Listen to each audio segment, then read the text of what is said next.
Welcome back to our online version of Behind the Wire with Chaplain Otto Ministries.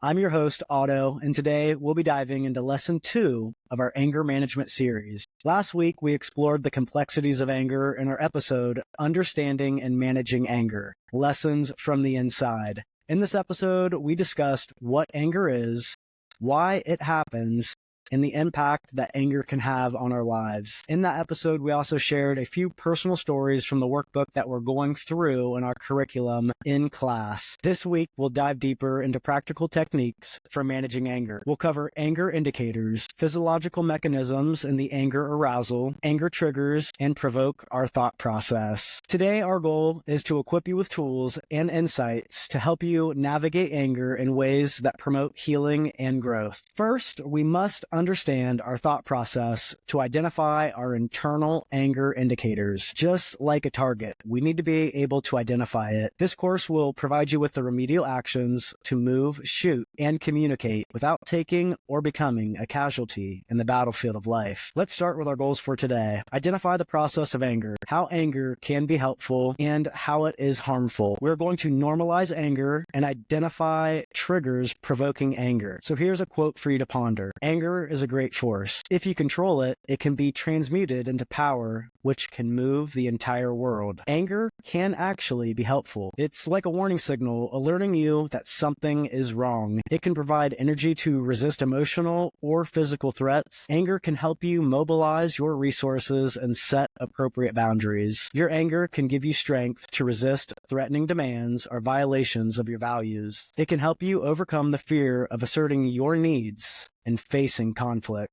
But yes, anger can also be harmful. And as Will Rogers wrote, people who fly into a rage always make a bad landing. Also, William Blake wrote, I was angry with my friend. I told my wrath. My wrath did end. I was angry with my foe. I told it not. And my wrath did grow. Growing up, like I said in the last episode, bury the seed, bury the past. Well, we're finding out that unexpressed anger is not only harmful to you physically, but it'll actually play havoc on your emotions and spirituality. When you don't talk about your anger and the issues that upset you, you are pretending that everything is fine and you are hiding your true feelings. In the end, you'll end up living a lie. And the good book says, having put away falsehood, let each one of you speak truth with his neighbor, for we are all members of one another. See, through this course, I have found that personally, I didn't talk about some anger or situations because I'm realizing now that I didn't know how to. I thought that I did, and I would start to talk about some situations, and I would light myself on fire in the process and look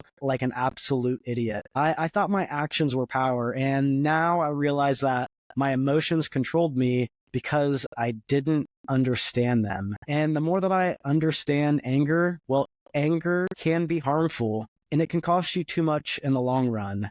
Pay attention to this. Anger yields the largest increase in heart rate and blood pressure out of all emotional reactions. That's really big. If you win the lottery, it's not going to have the type of emotional reaction to your body that anger would. Anger can also result in ulcers, cardiovascular disease, colitis, a depleted immune system. I mean, hear this? This is alarming information, and it should make you want to rethink how you think, because anger is a thought. You're telling me a thought, a non-physical thought, can cause this type of internal damage? Like physical internal damage. Not only is the anger damaging to the body, but it also damages mental health and relationships. So when is anger a problem? Well, let me give you some indicators for me.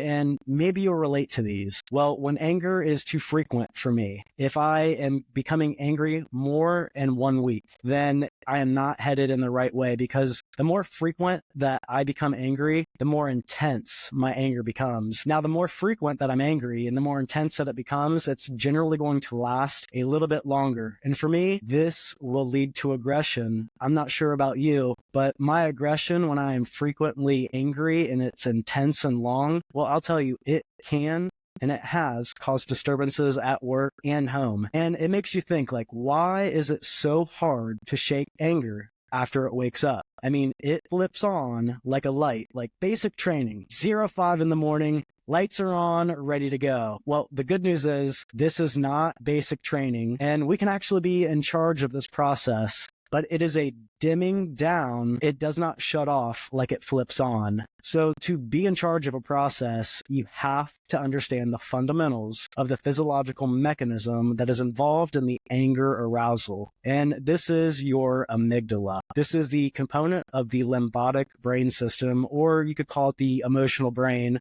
which mediates responses judging input either as rewarding, adverse, like as in pain, or threat. So if an event is judged, again, judged by a thought as potentially threatening, a message will be sent to the lower brain area to activate your fight or flight response. This activation then heightens the sympathetic arousal, which leads the body to increased breathing, heart rate, pupil dilation, and muscle tone. Now, I am 100% convinced that we can manipulate in a good way, our thought process to productively catch and correct our misinterpreted judgments. Think about the reactions that your body can make based on a judgment.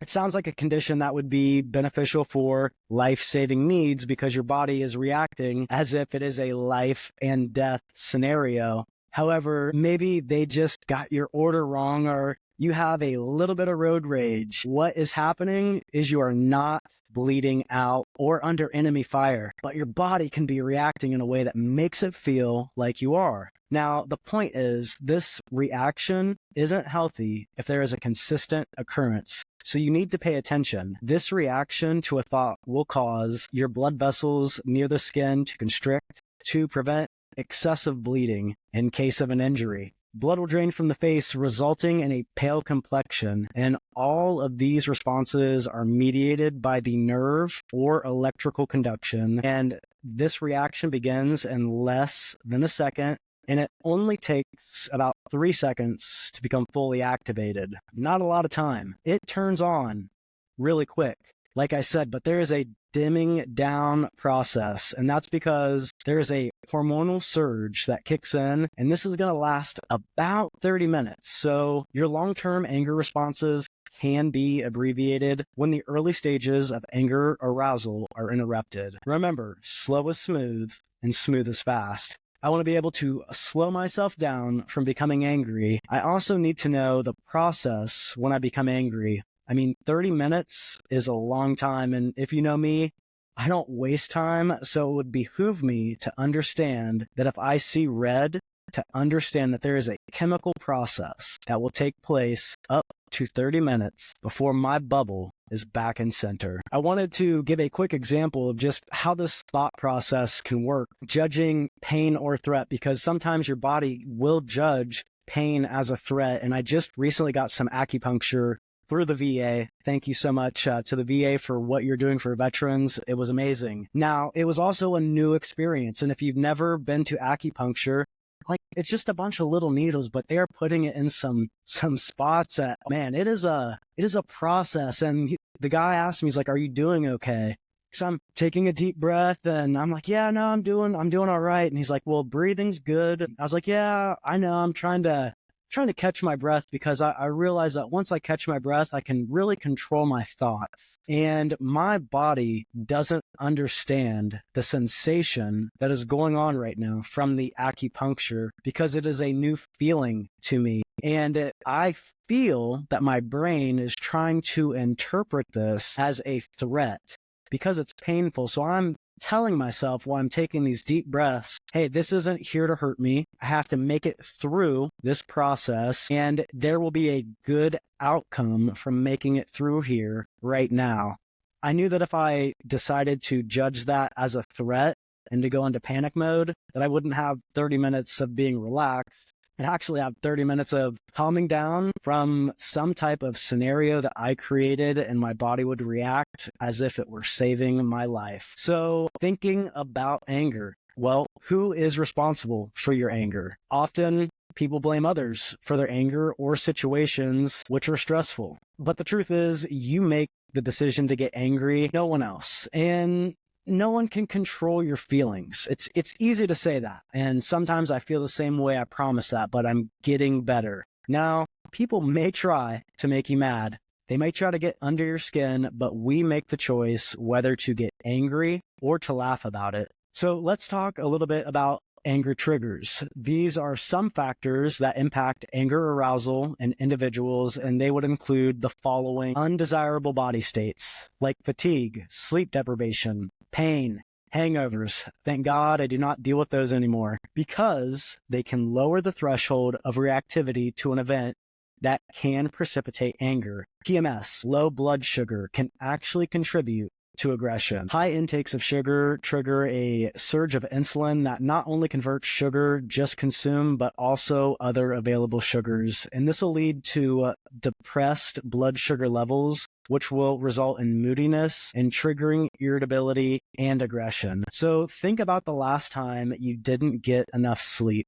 Did you respond to anybody differently that day because you didn't get enough sleep before? Or what about hangry? Gosh, I'm so guilty of that sometimes. Have you ever just been in pain and it had you walking around with a bad attitude? Been there, done that. So what am I doing now? I'm realizing that I'm not exempt from life, and there are some times that I'm not going to get enough sleep. Maybe I'm not going to be able to eat when I need to, or, God forbid, I've got a little bit of a sore back from riding my motorcycle too much. These things can contribute to how I respond and how I react. So I try to mentally tell myself, I'm tired today.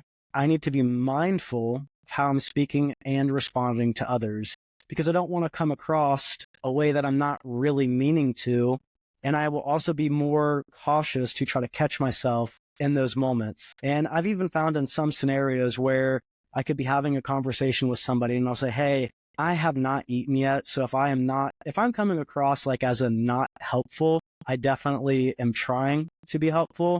I'm just struggling a little bit internally. So please don't take offense to this. Let's go grab something to eat and finish this. So these are ways that I am trying to understand my bodily state. That way I can plan ahead for whatever it is that I have going on, because there are going to be times where I don't get enough sleep, where I'm not going to have enough to eat. And I'm sure I'll be sore every once in a while, but that does not need to affect how I react and treat others. So what are some other triggers? Cognitive triggers. The way you perceive an event determines the extent to which you judge it as threatening provocation. So extremely rigid or biased appraisals of events prime you for overreaction to what might normally only be a slightly irritating incident. Anger cycles are self-perpetuating patterns that begin with an event or something that is stressful, and this can lead to triggered thoughts, which can escalate anger. So what does that look like?